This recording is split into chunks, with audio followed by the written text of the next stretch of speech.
우리가 국내외 여행을 하다 보면 가이드를 만나게 됩니다.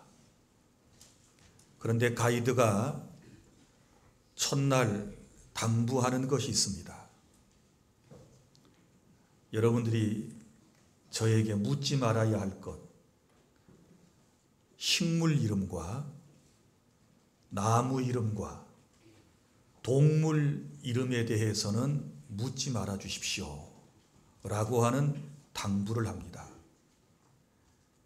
왜냐하면 여행객은 그 가이드가 모든 것을 다 알고 있으리라고 생각을 하고 걸어가다가 또 차를 타고 지나가다가 신기한 꽃이나 나무나 동물 등을 보게 되면 자꾸 질문을 합니다.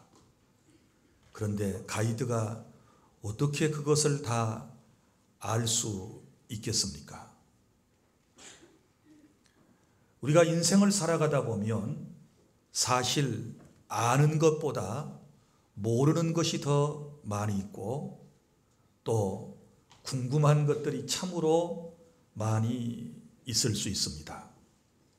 그래서 인생은 배우는 것이지요. 저도 하나님이 어떤 분이신가, 또 성경에 무엇이 기록되어 있는가를 알기 위해서 저는 신학을 했고 그래서 목사가 됐습니다. 목사가 되고 난 이후에도 어떻게 하면 지혜롭게 우리의 이웃들을 더 잘 섬길 수 있을 것인가에 대하여 사회복지학을 공부했습니다. 또 어떻게 하면 교회를 효과적으로 운영할 수 있고 성도들의 삶 속에 조금이라도 경제적 도움을 줄까 생각하다가 경영학 석사 과정을 마쳤습니다. 지금은 또 여전히 외국인들에게 우리 한국말을 가르치고 싶어서 교사 자격증을 취득하는 과정에 있습니다. 이것저것을 많이 배워보지만 역시 결론은 모르는 것뿐입니다. 공부를 할 때에는 깨달아서 좋고 이해가 되어서 행복하지만 얼마 지나지 않으면 금방 기억에서 사라져버리기 때문에 늘 아쉬움이 남습니다. 이것이 인생입니다. 예수님의 제자들도 예수님이 이 땅에 계실 때 세상 끝날에 무슨 일이 있을 것인가에 대해서 매우 궁금했었습니다.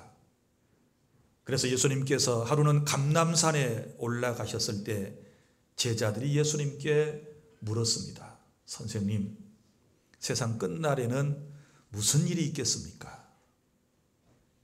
예수님께서 세상에 끝이 있다라고 계속해서 말씀을 하시는데 그때에 무슨 징조가 있겠습니까? 라고 물었습니다.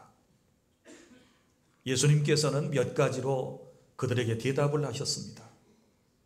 먼저는 사람들이 와서 미혹하는 일들이 있을 것이다. 그리고 사회적 현상으로서는 사람들이 서로 미워하고 국가 간에 전쟁이 빈번하게 발생할 것이다. 그리고 자연적 현상으로서는 처처에서 기근과 그리고 지진이 있을 것이다 라고 예수님께서 마태복음 24장에서 분명하게 말세의 징조들에 대하여 확연하게 말씀을 해 주셨습니다. 지금 이 세상은 주님이 말씀하신 그대로 되어가고 있다는 사실을 우리는 체험하며 이 세상에 살아가고 있습니다. 이러한 세상을 우리는 말세라고 그럽니다. 말세의 정의를 어떻게 내릴 수 있을까요? 구약에서는 예수님께서 사람의 몸을 입고 이 땅에 오시기 전까지를 말세라고 그러는 것이고, 신약시대, 지금 우리 시대에는 이 땅에 사람의 몸을 입고 오셔서 구속사역을 다 마치시고 부활하셔서 하늘로 승천하신 예수님께서 그 약속하신 대로 다시 오신다라고 말씀을 하셨는데, 그 주님이 오시기 전까지의 모든 기간을 통틀어서 뭐라고 표현하는가 하면 말세라고 그럽니다. 오늘 본문에 너는 이것을 알라 라고 말씀을 하시면서 말세에는 고통하는 때가 이르리니 1절에 이렇게 되어 있습니다. 그러니까 이 본문은 이미 2000년 전에 우리에게 주신 말씀입니다. 그때도 말세라고 그랬고 2000년의 세월이 지났습니다. 그러면 지금은 말세의 끝부분이 되는 것입니다. 이제 주님이 말씀하신 대로 머지않은 장래에 우리 주님께서 우리가 모두 볼 수 있도록 이 땅에 오시게 될 것을 믿으시기를 바랍니다. 그런데 말세에 고통하는 때가 이른다. 이것은 이미 우리 그리스도인들에게 주신 말씀입니다. 무슨 얘기인가 하면 무릇 예수 그리스도 안에서 경건하게 살고자 하는 자는 12절에도 박해를 받으리라 라고 말씀을 하신 것처럼 이제 이 말세를 살아가는 우리가 신앙생활하기가 참 어려워진다라고 하는 말씀이기도 합니다. 왜냐하면 먼저는 이제 주님 오실 날이 멀지 않았기 때문에 사탄이 최후의 발악을 하는 세대입니다. 그러면 얼마나 악한 영들이 더 강력하게 우리 가운데 역사하겠습니까? 그래서 그 신앙을 지켜나가기가 힘들다라고 하는 뜻을 가지고 있고, 또 하나는 우리가 끝까지 주님 오실 때까지 말씀을 붙잡고 교회 안에서 하나님을 영화롭게 하고 믿음으로 승리해야 되는데, 거짓 교사들, 이단, 사이비 집단들이 나타나서 우리의 영을 혼탁하게 하고 우리를 미혹하게 하기 때문에 신앙생활을 하는 것이 그만큼 어렵고 힘들다라고 하는 것을 고통이라고 하는 말로 표현을 했습니다. 사랑하는 주안의 성도 여러분, 제가 여러분들에게 말세의 여러 징조들을, 성경에 나타나 있는 여러 곳에 있는 말씀들을 끌어들여서 여러분에게 설명하지 않더라도 여러분들은 이 세대를 체험하며 살아가고 있기 때문에 이구동성으로 우리가 참 어처구니 없는 일을 볼 때, 이해되지 않는 일들을 볼 때 우리가 뭐라고 표현합니까? 말세야, 말세. 이런 표현을 쓰지 않습니까? 오늘 바울 사도는 믿음의 아들인 목회자 디모데에게 목회 서신을 지금 보내고 있습니다. 그러면서 말세의 사람들이 어떤 사람들인가를 잘 이해하고 그 사역을 성공할 것을 지금 권면하고 있는 것입니다. 자, 말세의 현상 두 가지로 우리에게 본문은 말씀을 하고 있는데, 첫째는 말세의 사람들의 모습입니다.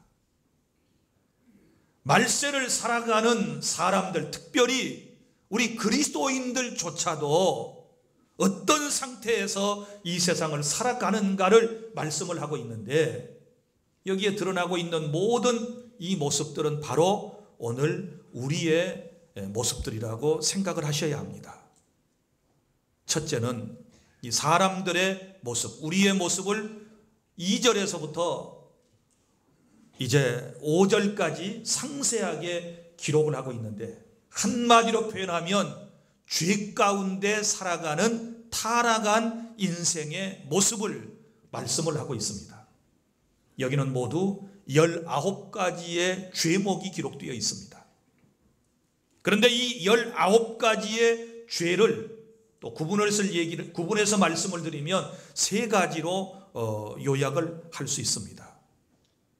먼저는 이기적인 죄가 있습니다. 지금도 여러분들이 펜을 꺼내신 다음에 19가지 죄가 소개될 때 여러분 자신과 상관이 되어지면 내 안에도 이것이 있어 라고 여러분이 인정을 하신다면 언더라인을 하시든지 색칠을 하시든지 동그라미를 하시면서 우리의 모습을, 우리의 실체를, 나의 영적인 모습을 다시 한번 바라보고 깨닫는 그런 시간이 될 수 있기를 바랍니다. 자, 이기적인 죄가 2절에 나옵니다. 사람들이 자기를 사랑하며, 자기를 사랑하며. 여러분, 물론 건강한 인격을 갖기 위해서는 자애해야 된다고 그럽니다. 자기를 사랑하는 마음이 있어야 한다고 그러지요. 그런데 여기서 말하는 자기 사랑은 내가 하나님의 형상대로 지음을 받았고 예수 그리스도의 핏값을 통하여 구원받은 하나님께 사랑을 받는 나로서의 그런 자기 자신을 사랑하는 것이 아니고 자기 자신만을 위하는 삶입니다. 오직 자기 자신만을 사랑하기 때문에 남들에게 눈을 돌리지 않습니다. 다른 사람을 사랑하려고 생각하지 않습니다. 건전한 자상을 가지고 자기를 사랑하는 사람은 남들 또한 귀하다고 생각하기 때문에 그 사람도 사랑하게 되지요. 그런데 이 사랑은 잘못된 사랑입니다. 자기만 알고 자기만 사랑하고 자기만 위하고 자기만 즐기고 자기만 먹고자 하는 그런 잘못된 자기 사랑입니다. 그리고 또 한 가지 나오지요. 돈을 사랑하며, 돈을 사랑함이 일만하게 뿌리가 된다라고 주님은 말씀을 하셨습니다. 여러분, 다 여러분들은 돈을 사랑합니다. 돈을 싫어할 사람이 없습니다. 어떤 유명한 사람은 황금을 보기를 돌같이 하라고 말씀을 하셨지만 우리 인생살이가 그렇지 않습니다. 견물생심이라고 돈을 보면 누구나 욕심이 생기고 거기에 비굴해지고 거기에 신앙도 팔게 되지요. 돈은 우리 삶에 꼭 필요한 것이지만 우리가 잘 관리하지 못하고 사랑만 해서는 아니 되는 것입니다. 그 다음에 자랑하며 자, 나는 뭐 자랑하지 않습니다 라고 말하지만 은근슬쩍 우리가 자기 자신을 자랑하고 자기 가족을 자랑하고 무언가를 자기 하는 일들을 자랑하는 것들이 얼마나 많이 있습니까? 그리고 교만하며 여러분, 나보다 더 잘나고 솔직히 얘기하면 많이 배우고 직위가 높은 사람 앞에서는 다 겸손해집니다. 그러지 않습니까? 그러나 나와 비슷하고 나보다 더 못한 환경에 나보다 더 덜 배웠고 나보다 지위가 더 낮다라고 생각할 때 여러분의 마음속에서 교만함이 꿈틀거리지 않습니까? 여러분의 얼굴의 표정과 말하는 것과 행동 하나하나가 남들을 무시하지 않습니까?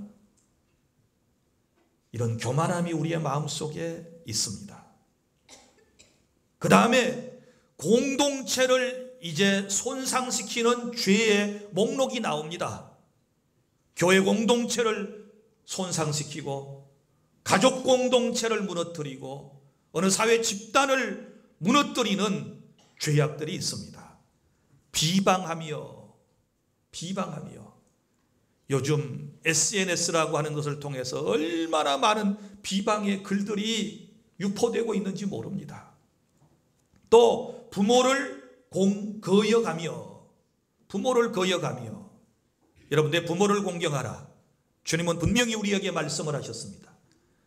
부모를 공경하는 것이 옳은 일이고 네가 땅에서 잘되고 장수하는 비결이 부모를 공경하라고 가르쳐 주셨는데 말세의 사람들은 부모를 거역합니다. 그리고 또 감사하지 아니하며 마음이 메말라 있습니다. 우리는 물론 하나님께 감사하고 우리의 이웃들에 대해서 감사한 마음을 가져야 하겠지요. 영적 지도자에 대해서도 내 부모님에 대해서도 감사해야 되고 또 선생님에 대해서도 감사해야 되고 함께 더불어 살아가는 수많은 이웃들에 대해서도 늘 감사하는 마음을 우리의 마음속에 간직하고 살아가야 되는데 요즘 사람들은 감사가 없습니다. 또 거룩하지 아니하며 주님은 우리를 성도라고 말씀하셨습니다. 그럼 우리의 삶은 거룩해야 합니다. 생각하는 것과 말하는 것과 행동하는 하나하나가 거룩한 삶이 되어야 되는데 세상 사람들과 별로 다를 바가 없습니다. 오히려 세상 사람들보다 더 경건하지 못한 삶을 살아가는 경우들이 허다하지 않습니까? 그리고 무정합니다. TV를 보면서 그 뻔히 사실이 아닌 허구를 그려낸 드라마인 것을 뻔히 알면서도 눈물을 뚝뚝 떨어뜨리며 감동을 받는 것을 보면 참 인정이 많은 사람이야. 자기 일도 아닌데 저렇게 남의 사정을 보고 눈물을 뚝뚝 떨어뜨리고 저런 인정 많은 사람이 어디 있나 싶은데 사실은 실제 상황에서는 얼마나 무정한지. 무정하면 인사도 안 해요. 무정하면 말이 툴툴해요. 무정하면 찬바람을 일으키고 다녀요. 무정해요. 사람들이 무정해. 원통함을 풀지 아니하며 부부간에도 원통함을 풀지 않고 형제간에도 원통함을 풀지 않고 교회 공동체 안에서도 원통함을 풀지 않는 이런 안타까운 삶을 우리는 지금 살아가고 있습니다. 그리고 모함하며 여러분이 누구인가에 대한 부정적인 얘기를 들었을 때 다른 사람에게 어떻게 전달했습니까? 곧이곧대로 전달했습니까? 아니면은 더해서 전달했습니까? 아마 2개의 사실을 알았으면 한 5개 정도로 만들어서 여러분들이 여러분의 생각을 붙여서 표현했던 이 모든 것들은 모함의 죄에 동조하는 결과를 초래하고 마는 것입니다. 또 절제하지 못하며 절제할 수가 없어요. 성령의 9가지 열매 가운데 마지막 열매가 절제로 끝나지 않습니까? 그리스도인의 삶 속에는 절제라고 하는 것이 아름다운 열매로 드러나야 되는데 우리가 행동도 말도 잘 절제하지 못해요. 절제하지 못하니까 어떻게 되는가요? 사나우며 얼마나 우리의 살아가는 모습이 사나운지 몰라요. 제가 막 화가 날 때요, 내 모습을 가만히 보려고 저도 사람이니까 일말의 양심이 있어서 거울 앞에 서요. 그러면 내 얼굴이 꼭 마귀 대장 얼굴 같아요. 코 씩거리면서 막 안면이 격렬히 이렇게 부들부들 떨리고 입술이 부들부들 떨리면서 눈썹이 막 올라갔다 내려갔다는 걸 보면 이게 마귀지 누구냐. 내 모습을 보고요 기절할 정도예요. 그리고 다시는 이런 모습 안 보여야지. 하지만 또 넘어지고 절제를 못하고 화를 내고 짜증을 내고 툴툴거리며 살아가는 인생들의 모습, 우리의 모습입니다. 선한 것을 좋아하지 아니하며 선보다는 악한 것을 더 추구하고 우리 좋아하며 살아가지 않습니까? 그리고 또 보세요. 배신하며, 말세의 사람들의 모습이 배신하며 그랬습니다. 누군가가 그랬어요. 사람 탈 인생을 쓴 인간을 절대로 믿지 말아라. 언젠가는 배신을 하고 떠나는 인생들이다. 끝까지 나와 함께하고 내 인생을 책임져 주실 분은 오직 하나님 한 분이심을 믿으시기를 바랍니다. 우리 가운데 사람에게 배신당한 사람들 참 많으실 거예요. 여러분, 인생이라고 하는 게 그래요. 또 조급하며 얼마나 성질이 급한지 기다리는 걸 못해요. 시편에 여러분이 쭉 말씀을 읽다가 가장 많이 나오는 단어들 가운데 하나가 뭔지를 보세요. 참아 잠잠히 기다림이 좋도다. 계속 기다리라는 얘기거든요. 왜냐하면 대부분 이제 다윗이 시편을 썼는데 다윗이 그 긴 인생의 역경과 고난을 그 모함받았던 지난 날들을 전부 기다리고 또 기다렸더니 다윗이 된 것 아닙니까? 그런데 요즘 사람들은 못 기다려요. 말도 사연을 듣기 전에 대답하면 안 된다 그랬거든요. 성경에 다 충분히 상대방의 얘기를 듣고 그 다음에 대답을 해야 되는데 조급성 때문에 그러지를 못해요. 그러다 보니까 싸움이 일어나지 않습니까? 자만하며 자기가 최고인 줄 알고 자기 만족, 자기 사상에 도취돼 가지고 세상을 살아가는 사람들이 얼마나 많이 있습니까? 다른 사람은 인정하지 않아요. 다른 사람은 절대 좋게 보지 않아요. 그런데 자기는 혼자 만족하고 있는 거예요. 이런 사람들은 뒤에서 사람들이 욕하는 거예요. 그걸 몰라요. 몰라. 사람을 의식하지 않고 살아가는 이런 사람들, 자만에 빠진 사람들, 자기 신앙생활이 가장 옳고 자기의 삶이 가장 모범적이고 자기처럼 살아야 후회 없는 인생이라고 떠들어대는 요 자만에 빠진 사람들, 이것이 오늘 우리의 모습입니다. 자, 여기까지가 공동체를 손상시키는 죄의 목록이라고 그러고요. 그 다음에 두 가지가 더 나오는데 이것은 하나님께 대한 죄가 두 가지 더 나옵니다. 쾌락을 사랑하기를 하나님 사랑하는 것보다 더하며. 자, 쾌락을 하나님보다 더 사랑한다. 여러분, 무슨 쾌락에 빠지셨습니까? 운동입니까? 또 다른 어떤 것들이 있습니까? 그 쾌락을 추구하며 살아가십니까? 하나님보다 더 사랑하는 그것이 우상이라고 하는 사실을 기억하시기를 바랍니다. 그리고 마지막 19번째, 경건의 모양은 있으나 경건의 능력은 부인하는 자니. 이게 하나님께 대한 죄악이에요. 경건의 모양은 있으나, 자, 모양은 갖췄지만 실상은 아니라 그 말이에요. 우리가 그리스도인이라고 하는 모양은 갖췄지만 실상은 진정한 그리스도인이 아니라 그 말이에요. 목사라고 하는 모양은 갖췄지만, 장로라고 하는 모양은 갖췄지만, 권사라고 하는 모양은 갖췄지만 경건의 능력은 없다 그 말이에요. 그렇게 살지 못하고 있다는 것을 우리에게 지금 말씀하고 있지 않습니까? 자, 19가지의 죄목을 쭉 읽으셨는데 동그라미 몇 개 하셨습니까? 죄송합니다. 저는 부끄럽지만 19개 모두에 다 동그라미를 진하게 쳤습니다. 제게 해당되지 않은 목록은 하나도 없었습니다. 목사인 내 안에 이런 것들이 전부 감춰져 있었습니다. 지금 현재도 여기 수많은 것들이 제 마음속에 감춰져 있습니다. 여러분은 제 속을 모릅니다. 여러분은 제 삶을 잘 볼 수가 없기 때문에 잘 헤아릴 수가 없습니다. 그냥 저를 좋게 보고, 아, 목사님 이렇게 여러분들은 인정을 하니까 그저 뭐 화장실에도 안 다니는 사람 정도로 생각을 하실지 모르지만, 제가 말씀의 거울 앞에서 제 자신의 모습을 비춰볼 때 저 부끄러워서 어찌할 바를 모릅니다. 이것이 우리의 모습입니다. 이게 내 모습입니다. 이런 걸 보면서 아하, 말세야. 주님이 말씀하신 말세가 바로 이런 거야. 내 모습을 보니 말세야. 다른 사람이 살아가는 그거 보고 아, 말세야. 조그만 꼬맹이 초등학생이 담배 피우는 걸 보고 말세야. 그렇게 말할 수도 있지만,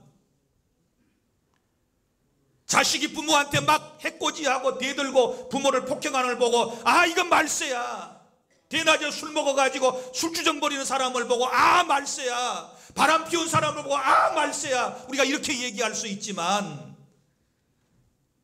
가장 확실한 말세의 증거는 말씀 앞에 비춰본 내 자신의 모습을 보고 말세라는 사실을 깨달아 알 수 있기를 바랍니다. 이제 이러면 주님이 오실 날이 멀지 않았다는 뜻이거든요. 깨달을 수 있기를 바랍니다. 그러면 내 모습 발견했으면, 내 모습 성찰했으면, 나의 영적 실체를 솔직히 알았으면 5절, 이 같은 자들에게서 내가 돌아서라. 이것이 주님의 말씀입니다. 이 같은 자들에게서 네가 돌아서라. 그래야 살 길이 있습니다. 이 돌아선다는 말은 회개라고 하는 말의 어근입니다. 회개가 무엇입니까? 돌아서는 것이지요. 잘못된 길로 가다가 말씀을 통하여 깨달았으면 돌이켜야 하는 것입니다. 내 삶의 변화가 일어나야 하는 것입니다. 내 삶을 고쳐야 하는 것입니다. 그래야 주님께서 우리에게 살 길을 허락해 주시는 줄로 믿으시기를 바랍니다. 듣기만 하고 말씀의 거울 앞에 자기 자신의 모습을 보기만 하고 그거 부끄러워서 거울만 자꾸 교체하고 거울을 안 보려고 하는 이런 어리석은 사람이 있다면 안 되겠지요. 사랑하는 주 안의 성도 여러분, 이제 우리 말세지마를 살아가고 있습니다. 이런 죄악된 길에서부터 저와 여러분은 돌아서야 된다는 사실을 믿으시기를 바랍니다. 빨리 돌아서셔야 됩니다. 늦게 돌아서면 그만큼 매를 많이 맞습니다. 우리에게 더 어려운 일이 생길 수 있습니다. 지금 이 시점에서 돌아서시지요.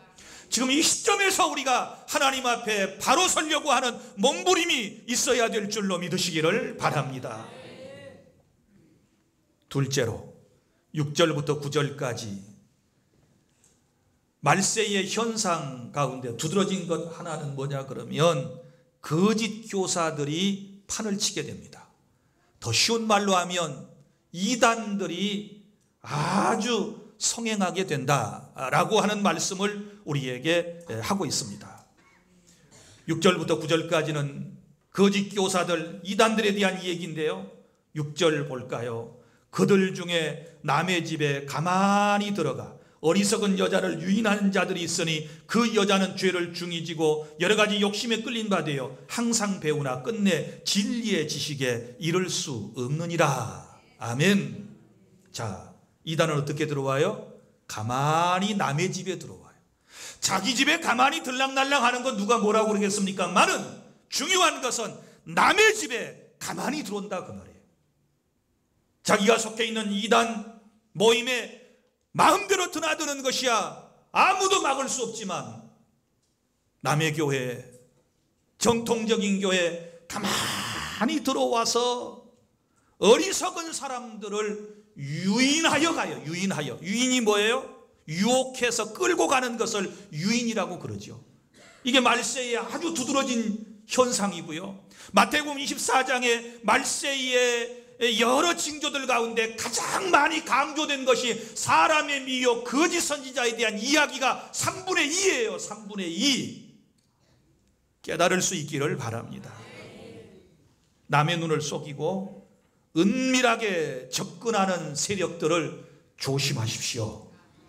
그런데 누구를 유인한다고 그랬습니까? 어리석은 여자를. 이 말은 어리숙한, 성장하지 못한, 영적으로 바로 서지 못한 바로 그런 여자들을 유인한다, 끌고 간다 그 말이죠. 유혹해서 그들의 집단으로 끌고 간다. 그러면 이 끌려간 여자는 어떤 사람인가 보세요. 그 여자는 죄를 중히 지고 여러 가지 욕심에 끌린 바 되었다 그랬습니다. 이렇게 끌려가는 것이 뭐예요? 죄를 무겁게 지고 끌려가는 사람의 모습으로 표현을 했고 이렇게 말씀을 했습니다. 여러 가지 욕심에 끌려서 유인돼 간다 그 말이에요. 이게 무슨 말인가 하면 좀 풀어서 여러분들에게 말씀을 드리면 사람들에게는 욕심이 있어요. 그래서 욕심이 잉태한 즉 죄를 낳고 죄가 장성한 즉 사망을 낳는다. 이 욕심을 조금 순화된 용어로 하면 우리가 욕구, 영어로 니즈라고 그러죠. 니즈. 사람마다 다 욕구가 있어요. 인정받고 싶어하고 사랑받고 싶어하고 보호받고 싶어하는 이런 욕구가 있는데 그 욕심 때문에 누구한테 빠져요? 이단에 빠져요. 자, 이런 사람들입니다. 기성교회에서 외톨이 신앙생활을 해요. 자기가 힘들었을 때, 자기가 고통스러웠을 때, 자기가 병들었을 때, 영적으로 방황하고 있을 때 기성교회에서는 아무도 기도해 주는 사람이 없다고 생각했습니다. 아무도 관심을 가져주는 사람이 없다고 생각했습니다. 누구 한 사람도 전화 한 통 해주는 사람이 없었고 내가 교회를 몇 주간 동안 나오지 않아도 아무도 방문해 주는 사람이 없었고 위로와 격려를 해주는 사람이 없었다라고 생각을 한 것입니다. 그러다가 어느 날 가만히 들어온 이단을 만났습니다. 얼마나 친절한지, 얼마나 자상한지, 자기가 하고 있는 사업에 도움이 되어줍니다. 사업장을 이용해 줍니다. 그리고 따뜻한 말로 권면을 해줍니다. 거기서 이제 느끼는 거예요. 아하, 여기가 진짜구나. 그전 교회에서는 이런 감동을 받지를 못했는데, 이런 느낌의 행복감을 갖지를 못했는데, 이 사람 이렇게 나를 챙겨주는구나. 때로는 돈도 빌려줍니다. 때로는 애들도 교육시켜준다고 뭐 와서 이것저것 또 가르쳐주기도 합니다. 또 여러 사람과 연결을 시켜주는데 사업에 직접적으로 이익이 되는 경우들도 있습니다. 이게 다 뭐예요? 자기 욕심에 이끌렸기 때문에 자기 욕구를 채우기 위해서 결국은 그 사람들에게 유인돼서 가는 겁니다. 그런 욕심이 없는 사람은 절대로 끌려갈 리가 없어요. 깨달을 수 있기를 바랍니다. 나는 저와 여러분이 성령으로 충만하시기를 바랍니다. 하나님의 영으로 충만하면 허기짐을 안 느껴요. 부족함을 느끼지 않아요. 영적으로 충만하면 모든 게 행복이고 감사해요. 그런데 그런 걸 못 느끼니까 마음속에 뭐가 생겼어요? 욕심이 생긴 거예요. 자기 욕심에 끌린 바 돼요. 끌린 바 돼요. 그래서 이제 뭘 열심히 하는가 보세요. 7절에 항상 배우나. 이제 계속 배우는 거예요. 사람은 끝까지 배워야 돼요. 저는 배우는 걸 좋아합니다. 가르치는 것도 좋아하고요. 배워야 삶에 유익이 있는 것입니다. 사람은 죽을 때까지 배우는 것입니다. 죽고 난 이후에도 배우는 것이 한이 되어서, 여러분 저 불신자들 앞에 쓸 때 뭐라고 써붙여요? 현고 학생, 이렇게 해서 학생. 죽어서도 학생이래요. 인간은 끝까지 죽을 때까지 배워야 된다는 존재 아니겠습니까? 열심히 배우는 것 좋아요. 그러나 무엇을 배우느냐가 중요해요. 진리를 배워야 합니다. 올바른 걸 배워야 합니다. 나쁜 것 배우면 안 됩니다. 죄 짓는 것 배워서는 안 됩니다. 여기서 말하는 항상 배운다는 말은 거짓 공부를 한다는, 거짓 진리를 공부하고 있다 그 말이에요. 이단 사설을 지금 배우고 있다 그 말이에요. 그런데 보세요. 뭐라고 여기 말씀을 하십니까? 자, 끝내는 진리의 지식에 이를 수 없느니라. 이단에 가서 부지런히 이것도 배우고 저것도 배우긴 하지만, 항상 배우고 있지만 진리에 이르지 못해. 진리의 지식에, 참다운 예수 그리스도의 복음에, 그분의 말씀 앞에 이르지 못하고 결국은 실족하게 된다 그 말이에요. 이게 이단의 결말이에요. 믿습니까? 그래서 말세에는 건강한 교회를 만나야 돼요. 말씀을 바로 선포하는 교회를 만나야 이것이 행복인 줄로 믿으시기를 바랍니다. 진리에 이르지 못해요. 그리고 또 보십시오. 8절 얀네와 얀브레가 모세를 대적한 것 같이 그들도 진리를 대적하니. 이단들은 뭘 대적하는 사람이에요? 진리를 대적하는 사람들이에요. 이 사람들은 그 마음이 어떤 사람이에요? 부패한 사람이요, 타락한 사람들이에요. 믿음에 관해서는 어떤 사람들이에요? 버림받은 자들. 믿음에서부터 구원받을 믿음이 아닌 그 믿음이기 때문에 믿음에서부터 탈락되었다라고 말씀을 하고 있습니다. 여기 얀네와 얀브레가 모세를 대적했다 그랬는데 여기에 보충 설명이 필요해요. 모세를 대적한 사람 두 사람이 나왔습니다. 이제 구약 외경이 있어요. 외경은 우리 성경 외에 이제 성경을 연구하는 사람들이, 그리고 유대인들이 전통적으로 쭉 물려왔던 책이 있다 그 말이죠. 자, 이 지금 편지를 쓴 사람이 바울이에요. 유대교 신자였습니다. 그러면 어릴 때에 모세의 율법을 배우면서 모세에 대한 이야기를 충분히 배웠어요. 그때 배워서 들은 사람 이름이 있는데 누구예요? 얀네와 얀브레에 대한 이야기를 외경에서 배운 거예요. 그 얘기를 지금 누구한테 하고 있는가 하면 디모데한테 하고 있는 거예요. 그러면 거기에 어떤 이 사람들에 대한 이야기가 있느냐, 이런 얘기가 있어요. 자, 이스라엘 사람들이 출애굽할 때 모세가 애굽의 바로 앞에 가서 이적을 행합니다. 지팡이를 들고 왔습니다. 지팡이를 모세가 던지니까 지팡이가 뭐로 변했나요? 뱀으로 변했습니다. 그 옆에서 지켜보고 있던 애굽의 요술사, 옛날에는 술사라 그러는데 지금 요술사라고 번역이 되어 있어요. 이 요술사들도 자기들도 지팡이를 던져서 뭘 만들어요? 뱀을 똑같이 만들었어요. 보세요. 모세도 뱀을 만들었고, 그리고 요술사들도 뱀을 만들었습니다. 두 개의 뱀이 똑같이 있는 것입니다. 다 살아있는 뱀입니다. 자, 이단과 정통이 한순간 이렇게 같이 있을 수 있어요. 그러나 결과는 모세가 만들었던 뱀이 결국은 애굽의 요술사가 만들었던 뱀을 먹어버리게 돼요. 삼켜버리게 돼요. 할렐루야. 그래서 이단은 잠깐 성행하고 마치 살아있는 것처럼 보이지만 머지않은 장래에 곧 소멸돼서 역사에서 없어지는 거예요. 깨달을 수 있기를 바랍니다. 자, 그런데 이 사람들이 대적을 했다는데 무슨 얘기인가 하면 이런 얘기예요. 이제 그런 사실을 거기서 체험을 했던 얀네와 얌브레라고 하는 이 두 애굽의 요술사들이 아하, 정말 진짜 능력은 모세에게 있구나. 그러니 모세가 애굽에서 나갈 때 우리도 따라가야 되겠다 해서 모세를 따라서 출애굽을 했다는 것입니다. 외경에, 유대인들의 전승에. 그래가지고 어디까지 왔느냐? 한 달, 1년여에 걸쳐가지고 시내산까지 왔습니다. 시내산에서 어떤 일이 있었습니까? 모세가 40일 동안 금식하면서 하나님의 율법을 받지 않습니까? 그러는 와중에 산 아래에서는 사람들이 뭘 만들었어요? 금송아지 우상을 만들었지요. 바로 그 금송아지 우상을 만드는데 사람들을 선동했던 사람이 누구냐? 얀네와 얌브레라는 것입니다. 이 사람들이 선동을 했어요. 그래서 늘 광야 생활을 하는 동안에 누구를 대적해요? 모세를 대적해요. 그럼 뭡니까? 아예 모세를 따르지 말든지 이랬으면 좋겠는데 모세를 따르면서 지금 이런 못된 짓거리를 이 사람들이 계속하고 있다. 이단들의 특징이 뭐예요? 성경을 말하면서, 하나님을 말하면서, 은혜를 말하면서 신앙생활을 하는 것처럼 하면서 진리의 말씀, 정통교회를 계속해서 대적하는 일을 얀네와 얌브레처럼 하고 있다 그 말이에요. 깨달아지시면 아멘.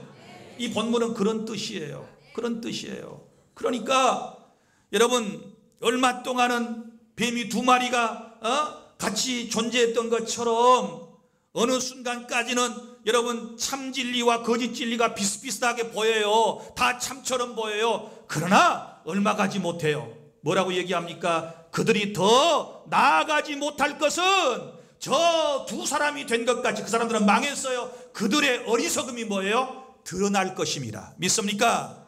거짓 교사는 드러납니다. 이단은 드러나게 될 것입니다. 반드시 드러나요. 그래서 역사 일해 보세요. 우리 한국에도 개신교 교회가 들어온 지 이제 130-140년이 되는데 말이지요. 그동안 한국에서 일어났던 대표적인 여러 이단 사이비들이 있어요. 뭐 통일교라든지 등등 뭐 천부교 뭐 해가지고 많이 있습니다. 있는데 이런 종파들이 한때 득세하다가 지금은 어때요? 점점 이제 소멸돼 가요. 그러니까 이건 한 몇십 년 가다가 한 텀 지나면 또 하나 없어지고 또 다른 것이 생겨나는 것은 바로 말세의 징조예요.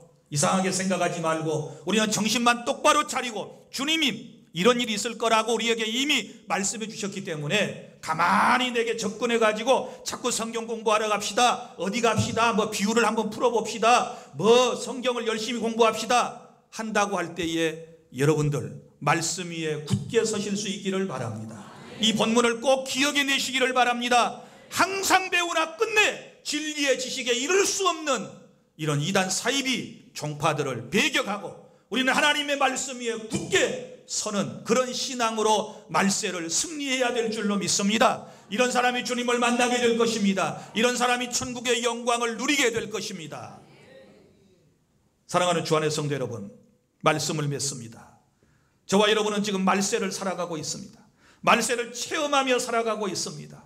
자연적인 현상이나 사회 현상이나 또 사람들의 여러 가지 모습들을 보면서 말세라고 하는 사실을 우리는 지금 증명하며 살아가고 있습니다. 무엇보다도 우리는 말씀 앞에 우리 자신의 추한 모습을 보았습니다.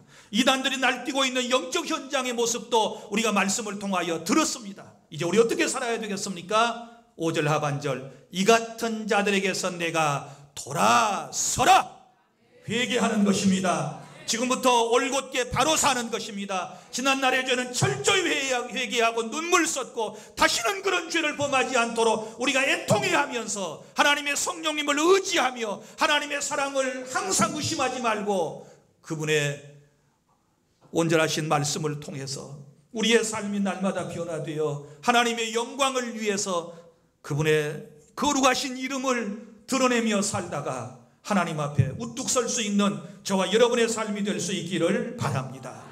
세상이 이렇게 험한데, 영적으로 이렇게 험한데 우리가 말씀 없이 어떻게 승리하나요? 하나님의 은혜 없이 어떻게 승리하나요? 성령님의 역사 없이 어떻게 승리하나요? 그래서 하나님의 은혜를 더 간구하고 말씀을 더 깊이 깨닫고 연구하고 말씀 붙잡고 승리하는 우리 모두가 될 수 있기를 바랍니다.